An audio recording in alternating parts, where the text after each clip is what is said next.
삶에서 그리스도가 빛나게 하십시오. 벌써 8번째 시간입니다. 오늘은 혈연주의를 넘어서라고 하는 그런 제목으로 우리 안에 있었던 모든 관계들 가운데 우리의 공동체들, 모임들, 우리가 속해 있는 모든 나누고 있는 관계들 가운데 이기적인 관계를 넘어서서 어떻게 하면 하나님께서 기뻐하시는, 또 우리도 참으로 기쁘고 만족하고 우리의 삶의 아름다운 관계를 맺어갈까 하는 그런 제목으로 함께 말씀을 나누려고 합니다. 여러분 혹시 하인즈 워드라고 하는 그런 미식 축구 선수를 기억하십니까? 예, 2006년도에 미식 축구 결승전인 그 40회 슈퍼볼 경기에서 MVP를 차지했던 그런 선수입니다. 이 하인즈가 소속된 그 피츠버그 스틸러스가 우승 트로피를 들고 연고지인 피츠버그로 돌아가던 날, 온 시민들이 거리로 쏟아져 나와서 카페 퍼레이드를 벌리면서 축제를 즐기던 그런 장면을 제가 뉴스에서 본 적이 있습니다. 그 가운데서도 특별히 4년 동안 연이어서 올스타에 뽑히기도 하고, 그리고 2006년대에는 마침내 그 최우수 선수상 MVP를 받게 된 그 하인스 워드가 노란 그 모자를 쓰고 사람들 앞에 이렇게 막 손을 흔드는 그런 장면이 아직도 제 눈에 선하게 기억이 됩니다. 미국 사람들에게 가장 기쁜 축제, 기념일을 꼽으라고 물어보면 4개의 날을 선택한다 그럽니다. 첫 번째로는 7월 4일 독립기념일, 그 다음에 추수감사절, 그 다음에 성탄절, 그 다음이 미식축구의 결승전인 2월에 열리는 슈퍼볼 선데이라고 하는 날인데, 슈퍼볼 경기가 열리는 날입니다. 특히 미식축구에서 결승전을 슈퍼볼이라고 하는데, 이 결승전은 상상을 초월할 정도로 엄청나게 인기가 있는 이벤트입니다. 미국에 많은 스포츠들이 있지만 그 스포츠들 중에서도 가장 많은 연봉을 받는 선수들이 누구냐? 농구도 아니고 야구도 아니고 바로 이 미식축구 풋볼 선수들이 가장 많은 연봉을 받습니다. 1년 중에 피자집에서 피자가 제일 많이 팔리는 날도 바로 이 슈퍼볼 선데이이고요. 또 식료품점에서 음료수랑 샌드위치가 가장 많이 팔리는 날도 바로 이 날입니다. 이 경기를 중계하는 TV에 광고를 실으려면 최소한 30초당 우리나라 돈으로 25억 이상을 내야 된다는 거예요. 그러니까 30초 잠깐 나가는데 그 많은 돈을 냅니다. 그런데 광고 회사에서 그 돈만 지불하느냐? 그렇지 않습니다. 이날 요 시간에 나가는 그 30초의 광고를 위해서 거의 영화 수준의 광고를 찍습니다. 대단하게 광고를 만들어서, 엄청나게 광고를 만들어서, 멋있게 만들어서 요 30초 동안에 이전에는 하지 않았던 광고들을 광고 회사들이 하게 됩니다. 그러니까 그 뒤에 배경에 들어가는 돈은 더 천문학적으로 많은 돈들이 들어가게 된다는 얘기죠. 참 우리가 이해하기 어려운 건데요, 우리나라에서는 그렇게 대단하게 인기 있는 경기가 아니라서 머리에 헬멧을 쓰고 몸에 갑옷 같은 것을 입고 막 선수들이 밀고 밀리다가 어느 때는 공을 집어던지기도 하고 발로 차기도 하고 공을 들고 뛰기도 하고 막 그렇게 달려가는 모습이, 이게 도대체 점수가 어떻게 나는 건지, 어떻게 이기고 지고 있는 건지 우리가 잘 이해하기 어려운데, 이 미식축구 풋볼이 미국에서는 제일 인기 있는 스포츠 종목입니다. 그러니까 이 제일 인기 있는 스포츠 종목 중에 하나가 아니라 모든 스포츠 종목을 다 포함해서 가장 인기 있는 스포츠 종목이다, 이렇게 말하는 종목입니다. 미국 전역에 32개의 프로 축구팀이 있습니다. 16팀씩 나눠서 아메리칸 내셔널 컨퍼런스로 나눠서 각자 16번씩 경기를 하고, 맨 마지막에 그 리그에서 우승한 두 팀이 이제 2월 달에 슈퍼볼 선데이에서 만나서 그때 경기 결승전을 치르게 되는데, 이게 바로 슈퍼볼입니다. 미국 프로야구나 프로농구, 프로 아이스하키도 미국에서 굉장히 인기 있는 그런 스포츠들인데, 프로야구가 1년에 160번 이상 경기를 갖고요, 농구나 하키가, 아이스하키가 1년에 80번쯤 경기를 갖는 것을 우리가 생각해 보면 정말 그 33번의 경기에 얼마나 집중력 있게 많은 사람들이 그 경기를 응원하고, 또 많은 돈들이 쏟아지고, 또 많은 그런 관심들이 모아지는지를 우리가 생각해 보면 정말 이 미식축구가 얼마나 열기가 대단한가 우리가 알 수가 있습니다. 오늘 사실 제가 미식축구 이야기로 시작했는데 미식축구에 관한 얘기를 하려는 건 아닙니다.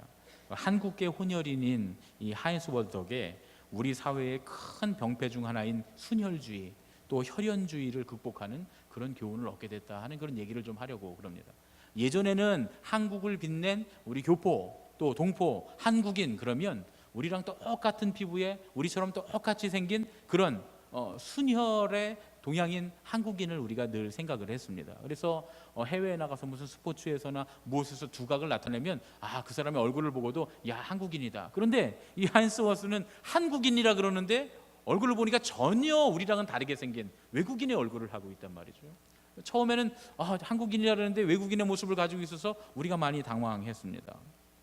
이 하인스 워스는 1970년에 동두천에서 한국인 어머니와 흑인 미군 병사 사이에서 태어난 혼혈아입니다. 미국 병사와 결혼해서 이 하인스 워드를 낳은 어머니 이 김영희 씨는 바로 결혼하자마자 함께 미국으로 건너갑니다. 그런데 1년도 안 돼서 이혼을 당하고 또 아이를 시댁에 뺏기고 맙니다. 영어도 잘 못하고 경제적인 능력도 전혀 없다는 이유로 아이를 뺏기게 됐습니다. 그런 이 하인스의 어머니가 모진 고생 끝에 그 아들을 훌륭하게 키워낸 이 스토리, 이 사연이 정말 그 다큐멘터리를 보면서 참 우리가 가슴이 뭉클하고 또 가슴 뜨거워지고 감동적입니다. 시댁에 뺏겼던 이 아들을 7살이 돼서야 가까스로 아이를 데려오는데 이제 이 아이가 문제인 거예요. 아이가 자기와 엄마가 피부색이 다르고 또 영어도 잘 못하는 이 동양 여자인 김영희 씨를 엄마로 받아들이지 못합니다. 할 수 있으면 자기 어머니가 한국인인 것을 감추면서 살려고 했다는 거예요. 어머니가 말로 다 할 수 없는 수모를 다른 사람들에게가 아니라 자기 아들에게 받았다는 얘기죠. 그래도 그 어머니 김영희 씨는 하인스가 기죽지 않도록 하루에 16시간씩 일을 하면서 그 아들을 뒷바라지합니다. 보통의 이런 경우에는 외국인들의 영어도 잘 못하고 생활력이 없을 때 그냥 미국에서 주는 극빈자 구호금을 받아 살아가는 그런 사람들과는 좀 달리 풀타임 일거리 하나에 또 파트타임 아르바이트라고 우리나라 말로는 아르바이트라고 하는 아르바이트 일을 두 가지를 하면서 3개의 일을 한꺼번에 해내면서 그 아들을 훌륭하게 한국식으로 키워냈다는 겁니다. 미국의 모든 학교가 그렇듯이 그날도 하인스의 마음이 바뀌던 그날도 어머니가 운전하는 자동차를 타고 등교하고 있었다 그래요.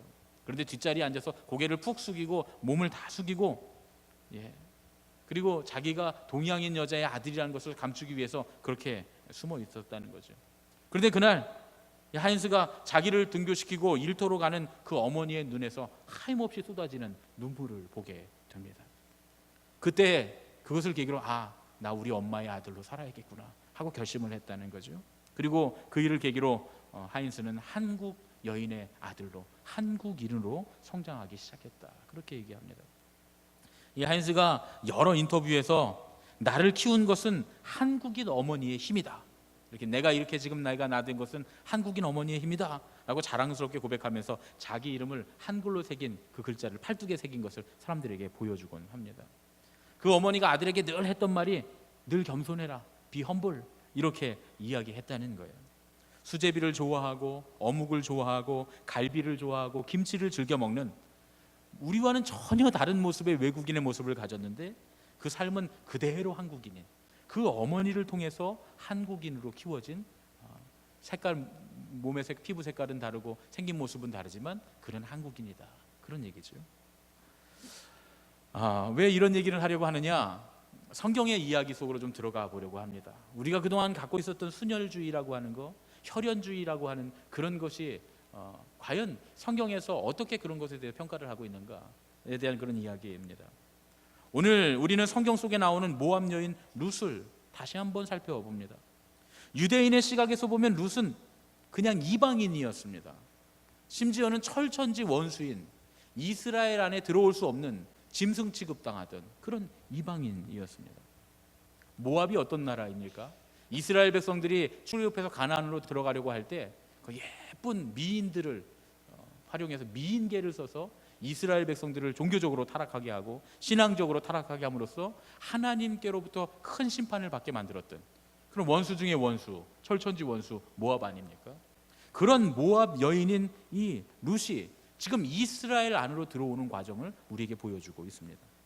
시어머니를 따라서 나오미를 따라서 고향 땅 모압을 떠나서 유대 땅 베들레헴으로 지금 이주하고 있는 모습입니다. 룻이나 나오미나 모두 모압에서 남편을 잃어버린 과부가 되었기 때문에 시어머니 나오미가 너 유대 땅으로 돌아가지 말라고, 내가 돌아가기 전에 너희들은 다 집으로 돌아가라고 그렇게 이야기합니다. 더 이상 나를 어머니라고 부르지 말고 다 친정으로 돌아가라. 하지만 룻은 나오미를 떠나지 않고 나오미를 쫓아갑니다. 룻의 입장에서 보면 시어머니의 고향인 베들레헴, 이스라엘 땅은 아주 낯선 타향입니다. 한 번도 가보지 않은 곳입니다. 그런 룻이 자기 고향을 등지고 자기 부모와 가족들을 등지고 이제 시어머니를 따라서 유대 땅으로 이주해 가면서 했던 말이 바로 오늘 우리가 읽은 말씀입니다. 어머님 가시는 곳에 나도 가고 어머님이 머무르시는 곳에 나도 머무르겠습니다. 어머니의 백성이 내 백성이고 어머니의 하나님이 내 하나님입니다. 오늘 이 신앙의 고백을 통해서 룻이 왜 나오미를 쫓아 이스라엘로 왔는지를 우리가 알 수가 있습니다. 어머니의 하나님이 나의 하나님입니다. 어머니의 백성이 나의 백성입니다.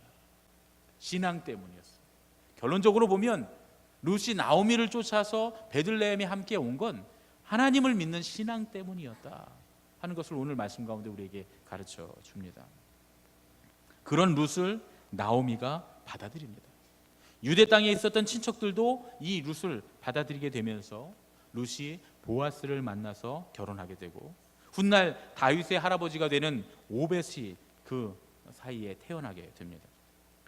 다윗 왕의 족보에 난데없이 철천지 원수인 이방 여인, 모압 여인 룻이 끼어들었다라고 하는 건 정말 불가능한 일이었지만 우리는 오늘 이 말씀을 통해서 일찍이 이스라엘이 혈연주의를 극복했다라고 하는 것을 알 수가 있습니다. 이스라엘이라고 하는 이 공동체는 혈연 중심의 공동체가 아니었다 하는 거죠. 이미 출애굽을 할 때부터 이스라엘 백성들이 출애굽을 할 때 그 사람들을 핫비루라고 불렀다 그래요. 핫비루. 이 핫비루라고 하는 말에서 히브리라고 하는 말이 파생이 됐다고 하는데 이 핫비루는 어떤 사람들이냐? 그냥 순수하게 야곱의 자손들인 이스라엘 사람들만을 말하는 게 아니라 성경에도 나오잖아요. 온갖 잡족들이 함께 섞여 있는, 제가 이런 단어를 쓰니까 좀 민망하지만 이 잡족이라고 하는 말이 성경에 쓰여 있기 때문에 온갖 이방인들, 온갖 외국인들이 함께 섞여 있었던 공동체. 그러면 무엇 때문에 이들이 핫비루가 되었는가? 이들은 신앙 때문에, 여호와 하나님을 믿는 신앙 때문에 온갖 족속들이 함께 모여서 출애굽을 했다라는 거죠. 이스라엘 백성들만큼이나 많은 사람들이 신앙의 이유 때문에 이집트 사람들, 모압 사람들, 또 다른 이방의 사람들, 아람 사람들이 함께 모여서 이집트를 탈출했다, 그런 얘기입니다. 혈연이라고 하는 이 말은 핏줄로 이어진 관계를 뜻하는 말입니다. 우리나라는 작은 땅덩어리인데도 불구하고 고을마다 지방마다 산과 골짜기로 경계를 다 이루고 있습니다. 자연스럽게 언덕 너머 저쪽은 이쪽과는 다른 동네라고 하는 그런 마음을 우리가 갖습니다. 그러다 보니까 같은 혈연끼리 똘똘 뭉치게 되지요. 제가 학교 다닐 때도 그런 일들이 종종 있었습니다. 이쪽 동네에서 이쪽 동네로 학교를 가면 이쪽 동네 친구들이 그렇게 괴롭혀요. 때리고 괴롭히고. 그러다가 또 이쪽 동네 친구 하나가 이쪽 동네로 학교를 오면 너 우리 친구를 그렇게 괴롭혔다며 하면서 또 괴롭힙니다. 또 때리고. 그런 학창 시절을 저도 보냈어요. 우리나라가 그렇습니다. 동네마다 마을마다 서로 바로 이웃에 있는데도 불구하고 그런단 말이죠. 또 도가 다르다, 산맥을 중심으로 해서 도가 다르다는 이유로, 도시가 다르다는 이유로 서로 배척하고 배격하고 자기들끼리만 똘똘 뭉치려고 하는 그런 생각. 그런데 이 점은 이스라엘도 원래 마찬가지였습니다. 구약에서 이스라엘 자손은 종족이라고 하는 혈연의식에 기초한 그런 집단입니다. 지파라고 하는 것 말 자체가 같은 조상 야곱의 아들들로 구성된 부족을 의미합니다. 구약 성경을 들춰보면 이스라엘 백성들도 우리 못지않게 사람을 소개할 때 누구의 집안, 누구누구의 아들, 누구누구의 딸, 이렇게 소개하는 모습들을 우리가 볼 수가 있습니다. 부계를 굉장히 소중하게 생각합니다. 아버지의 혈통을 중요하게 생각하는 그런 이스라엘의 의식이 있습니다. 가족을 나타낼 때도 아버지의 집이라고 부른다거나, 족보를 작성할 때도 아버지 쪽의 혈통을 따라서 족보를 만듭니다. 그렇지만 또 이스라엘 사회가 무작정 부계 사회라고 말할 수는 없습니다. 왜냐하면 이스라엘 풍속에도 보면 모건제도의 유물들이 남아 있어요. 창세기 20장이나 사무엘하 13장을 보면 친척 관계가 모계에 의해서 결정되기도 합니다. 또 창세기 35장을 보면 새로 태어난 아이의 이름을 어머니가 짓는 경우도 있었어요. 사사기 14장을 보면 여자가 결혼할 때 자기 시족을 여자가 떠나는 게 아니라 오히려 자기 남편을 자기 시족으로 데리고 오는 대릴사위 같은 그런 풍습도 있는 것을 볼 수가 있습니다. 그런데 중요한 건 그게 북권 사회든 목권 사회든 간에 중요한 것은 이스라엘 백성들도 우리 못지않게 혈연 관계, 혈연주의, 지연에 기초한 배타적인 사회였다라고 하는 거예요. 한 형제 의식, 한 결의 의식이라고 하는 그 연대감을 바탕으로 해서 사회를 쌓아 올린 그런 사회가 이스라엘 사회였다 하는 겁니다. 그런데 여러분, 이 혈연주의에는 긍정적인 면보다 부정적인 요소가 훨씬 더 많습니다. 내 집, 내 가족, 내 친족만을 지키는 그런 집단적인 이기심이 그 안에 숨어 있기 때문에 그렇습니다. 그래서 우리는 이 모압 여인인 며느리 룻이 유대 여자인 시어머니 나오미에게 하는 이 말을 다시 한번 잘 살펴봐야 됩니다. 룻이 뭐라고 합니까? 어머니의 백성이 나의 백성이라고 말합니다. 히브리어로 암메크, 암미라고 하는 말인데, 여기서 말하는 암이라고 하는 말이 백성이거든요.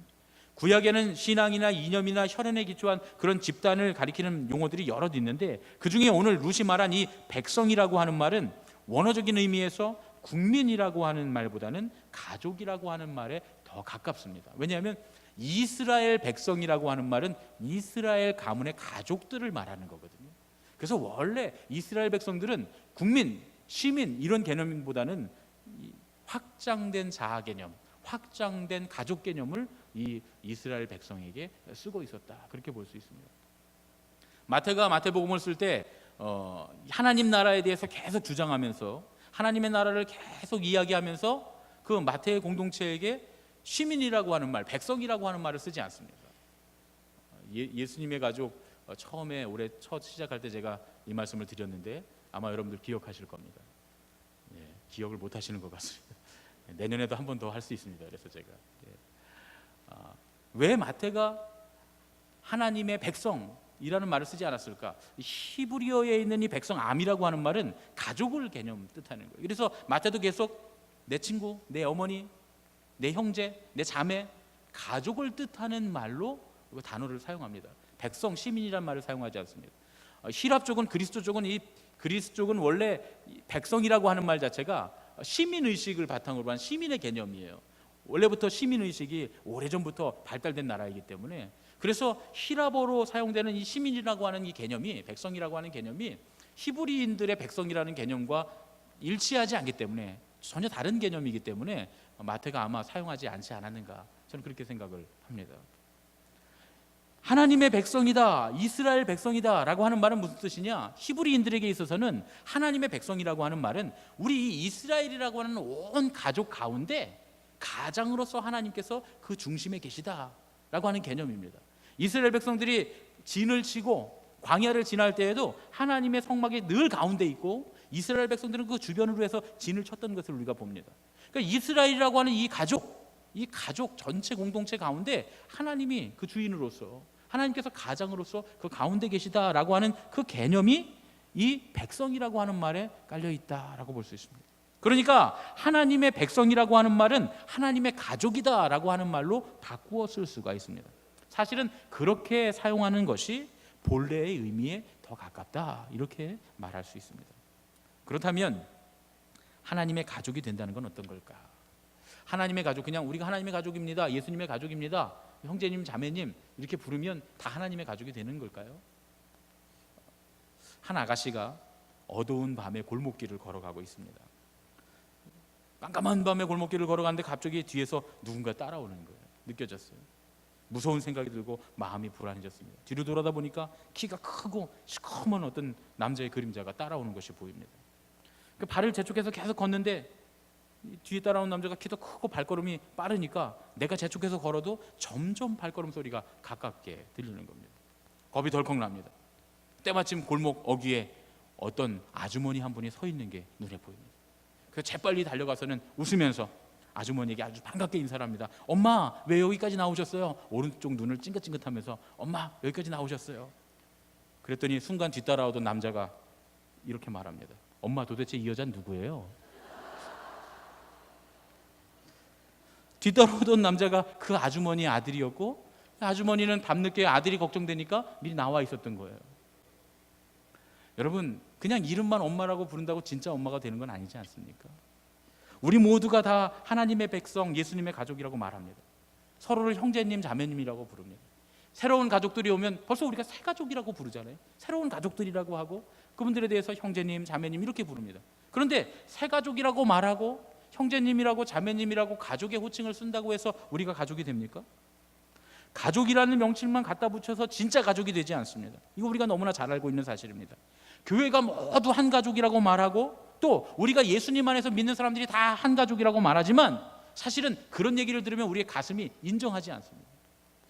뭐 예수님의 한 가족이 이래, 교회가 다 온 가족이라 그랬는데 우리 교회는 별로 가족 같지가 않은데, 또 최소한 어떤 사람들은 이런 사람들은 내 가족이 아니야, 이렇게 가족이라고 하는 말이 마음에 딱 받아들여지는 게 아니라 그 마음에 그렇지 않다라고 하는 거부감이 생깁니다. 왜 그렇습니까? 오늘 우리가 룻기를 통해서 보는 하나님의 가족은 야곱의 후손들로만 이루어진 혈연 집단이 아닙니다. 하나님의 가족은 혈연주의가 아닌 신앙 고백의 바탕을 둔 열린 공동체였다라고 하는데 오늘 말씀에 중요한 키워드가 있습니다. 우리가 신앙생활하고 있는 이 교회가 그런 본보기가 돼야 되는 거죠. 교회는 예배로 하나님의 은총에 보답하고 삶으로서 하나님의 뜻을 이루고 사랑으로 하나님의 구원을 실천해가는 신앙 공동체, 예수님의 가족이 되어야 한다, 그런 얘기입니다. 교회 안에서 서로 어떻게 혈연으로 연결된다거나 혹은 우리가 같은 고향 출신이라거나 우리가 남이가 뭐 이렇게 한다거나 혹은 오랫동안 알고 지낸 사이들, 우리 아이들 어렸을 때부터 같이 알고 지낸 사이야, 그런 이유로 하나님의 가족이 되지는 않는다, 그런 얘기죠. 우리가 자꾸만 그렇게 서로를 연결시키고 인간적인 친분을 만들려고 하지만 그로서는 도무지 예수님의 가족, 하나님의 가족 공동체가 이루어지지 않습니다. 예전에 제가 목회했던 곳에 청장년들을 잘 모아서 속회를 만들어줬어요. 그랬더니 청장년들이 열심히 서로 관계를 맺고 또 즐겁게 신앙생활하고 하려고 어떻게든 속회를 부흥시키려고 열심히 애를 썼습니다. 그런데 그 중에 속장되는 리더가 이제 친해지려고 다 속도원들을 불렀습니다. 부부들을 다 불러서 전화를 걸어요. 치킨집에 치킨하고 맥주 좀 보내주세요. 그래가지고 정말 치킨하고 맥주하고 파티를 벌였어요. 그러면 그렇게 인간적으로 친해지고 서로에 대해서 소탈하게 모든 속을 다 나누고 이야기할 수 있으면, 취중진담이라고 하잖아요. 있는 것까지 없는 것까지 다 얘기할 수 있으면 그 공동체가 건강해져야 되잖아요. 그 공동체가 정말 친교가 되고 하나님의 가족이 돼야 되는데 실제로는 그 공동체 속회가 깨지는 걸 제가 봤습니다. 서로 결국에는 깨지게 되더라고요. 교회 안에서 어느 날 보면 친자매처럼 친형제처럼 지내는 사람들을 봅니다. 속에 있는 거 없는 거 다 꺼내놓고 서로 그렇게 잘 지내다가 1, 2년 그렇게 지내다가 갑자기 철천지 원수가 되는 경우를 많이 보아왔습니다. 그런 경우 참 많습니다. 교회 안에서 그렇게 친하게 지내다가 어느 날 갑자기 휙 돌아서서 서로 원수가 되는. 또 어떤 권사님들은 그렇게 맨날 같이 새벽기도 다니고 같이 교회 나오고 맨날 모여서 기도하다가 김치 만들면서 고춧가루를 한 숟갈 넣느니 두 숟갈 넣느니 이거 갖고 싸워갖고 3개월씩 서로 등지고 쳐다보지도 않는 그런 모습을 봤습니다. 그렇게 친밀하게 지내고 서로 관계를 잘 맺어가면 그러면 좋은 관계가 돼서 예수님의 가족, 하나님의 가족이 돼야 되는데 그렇지 못하다, 그런 얘기죠. 우리가 서로 자꾸 서로를 연결시키고 인간적인 친분을 쌓으면 그러면 예수님의 가족이 이루어지고 좋은 공동체가 만들어질 것 같지만 그런 것으로서는 도무지 예수님의 가족, 하나님의 공동체가 만들어지지 않는다, 그런 얘기죠. 우리가 자꾸만 그런 것으로 관계의 기쁨을 찾으려고 하면 할수록 우리 교회 공동체는 예수님의 가족과는 더 멀어진다, 그런 얘기입니다. 목회자와 교인들의 관계도 마찬가지입니다. 제가 여기 있는 수백 명의 여러분들의 마음을 다 맞춰줄 수 없습니다. 여기 있는 수백 명의 여러분들의 생각을 다 따라갈 수는 없습니다. 친밀하게 관계를 다 맺을 수 없습니다. 그렇게 하다 보면 하나님의 나라가 이루어지고 내가 참으로 하나님의 위로를 받고 은혜를 받을 것 같지만 실제로 그렇게 되지 않는다, 그런 얘기죠. 교인들 간의 관계도 마찬가지입니다. 여러분들이 지금 맺고 있는 그 속회나 여러분들이 함께하고 있는 선교회 모든 사람들과 다 친해질 수 없습니다. 그렇게 친해지고 가까이 된다고 해서 하나님 나라가 이루어지지도 않고 우리 마음에 참으로 예수님의 가족으로서 그 감동이 느껴지지도 않습니다. 그럼 어떻게 해야 되느냐? 제일 중요한 건 나와 하나님의 관계, 하나님과의 관계를 올바로 맺는 겁니다. 교회 공동체는 서로 친해져서 혈연이나 지연이나 혹은 서로 어찌어찌한 관계로 친해져서 서로 친분을 맺는 공동체가 참으로 예수님의 가족의 공동체가 아니라 우리 각자 한 사람 하나님께서 우리에게 주신 은혜를, 하나님의 말씀을 받고 하나님의 말씀을 우리가 결단하고 하나님의 말씀대로 우리가 살아가려고 노력할 때, 나도 하나님의 뜻대로 살아가려고 노력하고 저 사람도 하나님의 뜻대로 살아가려고 노력하고 하나님의 말씀을 대로 살아가려고 애쓸 때, 서로 방향이 맞아질 때, 그때 자연스럽게 서로가 교감하고 자연스럽게 하나가 되는 공동체가 바로 하나님의 가족, 예수님의 가족 공동체인 줄로 믿습니다. 하나님의 뜻을, 하나님의 은총을 예배로 하나님의 은총에 보답하고 삶으로 하나님의 뜻을 이루고 사랑으로 하나님의 구원을 실천해가는 공동체예요. 예수님의 가족이라고 하는 말이, 한 가족이라고 하는 말이, 우리 교회 공동체가 한 가족이라고 하는 말이 점점점 마음에서 멀어지는 게 아니라 점점점 그 말씀이 마음에 와 닿으려면, 그러면 우리는 하나님과의 관계가 온전히 열려있는 사람들이어야 한다, 그런 얘기입니다. 예수님께서 어떤 집에 들어가셔서 말씀을 전하실 때 예수님의 어머니와 동생들이 찾아왔던 적이 있습니다. 그때 사람들이 예수님께 주님의 어머니와 동생들이, 누이들이 밖에서 찾고 있습니다 하고 전가를 보냅니다. 그러자 예수님께서 이렇게 말씀하십니다. 누가 내 모친이며 동생들이냐? 누구든지 하나님 아버지의 뜻대로 하는 자가 내 형제요 자매요 어머니이니라. 이 말씀에 비밀이 숨어 있습니다. 교회는 혈연 중심의 가족관을 극복하는 새로운 가족 공동체가 되어야 합니다. 우리는 혈연 관계에 묶여 있기 때문에 늘 끼리끼리 모임에 익숙합니다. 그러나 이 끼리끼리의 모임은 지극히 자기중심적인 이기적인 관계라고 하는 것을 우리가 알아야 됩니다.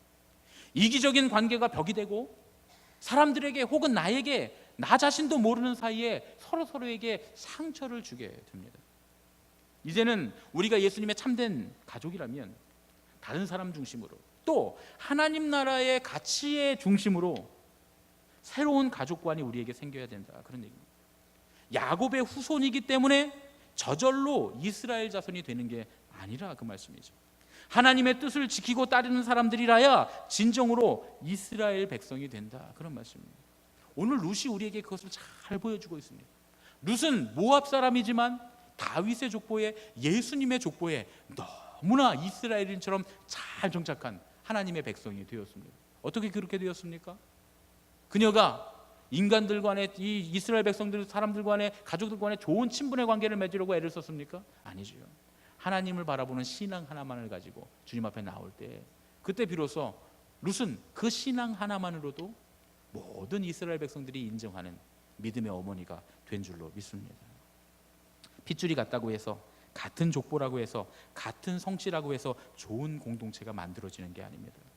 오랫동안 보아왔던 내 마음에 딱 맞춰주는 그런 모임이라고 해서 하나님의 뜻을 이루는 공동체가 되는 게 아닙니다. 성씨보다 중요한 게 정신이고요, 혈연이나 지연보다 더 중요한 건 서로 함께 나누는 하늘의 밥상입니다. 하나님의 말씀을 따라가야 우리가 하나님의 백성이고 하나님의 가족이지, 하나님의 말씀 뜻대로 살려고 하는 사람들이 모여야 예수님의 가족이지, 우리끼리 좋아서 즐거워서 모이는 모임은 때로는 하나님의 뜻도 저버릴 수 있다, 그런 얘기죠. 그렇게 된 모임은 오히려 하나님 나라를 저해하는 모임이 될 뿐입니다. 교회는 하늘의 만나를 더불어서 함께 먹고 그 먹은 만나를 다른 이들과 함께 나누기 위해 부름받은 하나님의 식탁의 식구들인 줄로 믿습니다. 그러면 이제 목사님 설교 들었으니까 다 혈연을 포기해야 되겠습니다. 이제부터는 교회 오면 식구들은 본 척도 안 하고 교회 오면 이제 못 보는 사람들만 해야 됩니까? 그런 얘기 아닙니다. 혈육의 정을 포기하라는 말이 아니라 혈육에만 매여 있지 말라, 그런 말씀입니다. 그러면 우리의 좋은 관계들, 그동안 오랫동안 친분 맺었던 모든 관계들을 잘 지내는 게 나쁜 일입니까? 그거 포기하라는 말씀입니까? 그런 얘기도 아닙니다. 그런 관계에만 매여 있지 말고, 그런 관계를 목적으로 하지 말고, 이제는 편하고 편리한 관계, 끼리끼리의 관계를 넘어서서 교회 구성원 모두가 우리 서로가 하나님께서 원하시고 기대하시는 다른 이들을 대접하는 그런 공동체가 될 때 비로소 우리는 하나님께서 원하시는 예수님의 가족, 하나님의 가족 공동체가 된다, 그런 말씀입니다. 이기적이고 자기중심적인 관계에서 하나님의 말씀 중심으로, 타인 다른 사람들의 중심으로 관계들이 열려질 때 비로소 우리 안에 참된 관계가 열리게 되고 혈연이나 지연 공동체를 넘어서 예수님의 온전한 가족 공동체가 만들어지는 줄로 믿습니다. 우리 안에 혈연주의와 지연주의가 극복될 때 우리 안에 진짜 이기주의가 극복되는 순간이 찾아오게 됩니다. 거기에 진정으로 우리가 함께 더불어 신앙생활하고 더불어 살아가는 하나님의 나라, 예수님의 가족으로서의 새 삶이 열리는 줄로 믿습니다. 우리 옆에 계신 분들과 인사했으면 좋겠습니다. 이기적인 관계를 극복합시다. 이기적인 관계를 극복합시다. 이기적인 관계를 뛰어넘으시는 저와 여러분 되시기를 예수님의 이름으로 축복합니다.